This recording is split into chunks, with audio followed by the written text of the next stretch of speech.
So as a doctor who looks after patients with liver disease and other alcohol problems at the front line, I can see the biggest change being a reduction in people dying.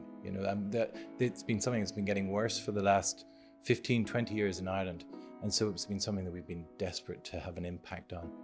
I think because the whole country was engaged in the whole debate, I think there's a great awareness there that this is really an important issue and local communities are talking about it much more. So I think it's a wonderful start. I suppose the real legacy is the passing of the Act, which is terribly important, I suppose, because Ireland has always only ever considered alcohol as a source of tax revenue or maybe some criminal justice issues relating to it. So the fact that we now recognise it as a health problem, it's a public health act, I think could be really important in terms of just changing how we think about alcohol and our relationship with it, and will hopefully be the beginning of some positive change. We have a group of organisations and people committed to reducing alcohol harm in Ireland, and that will save lives. That's the legacy, is fewer people dying from alcohol harm. Well, I've no doubt that the lasting legacy of the Public Health Alcohol Bill, or Act I should say now, is definitely it's going to save many lives.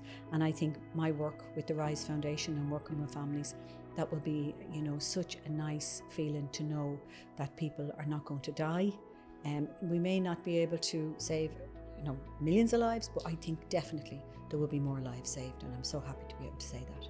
Well, the lasting legacy, I think, will be where we finally realise that our relationship with alcohol has not been healthy in this country, and that we will now be more educated about the impact that alcohol has on all our lives, mostly in the negative.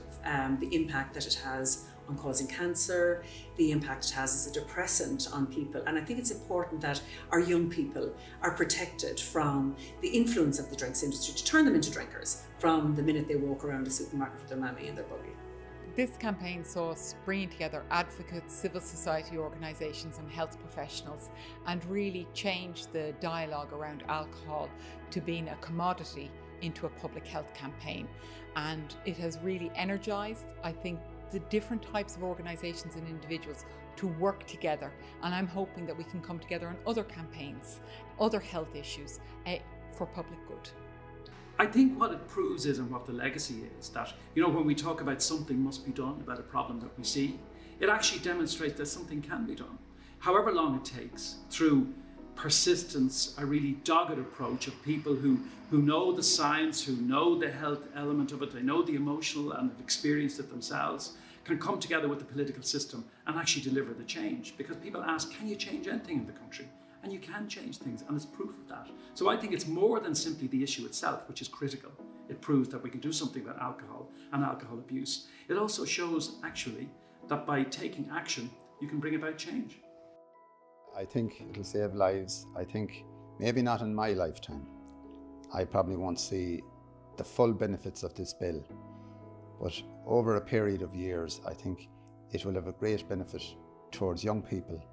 They'll get a chance to grow up as normal children should grow up, and not to have alcohol. They're waiting in the wings, the tentacles of alcohol waiting to pull them in and lead them into lives maybe of deprivation and whatnot. So that's it.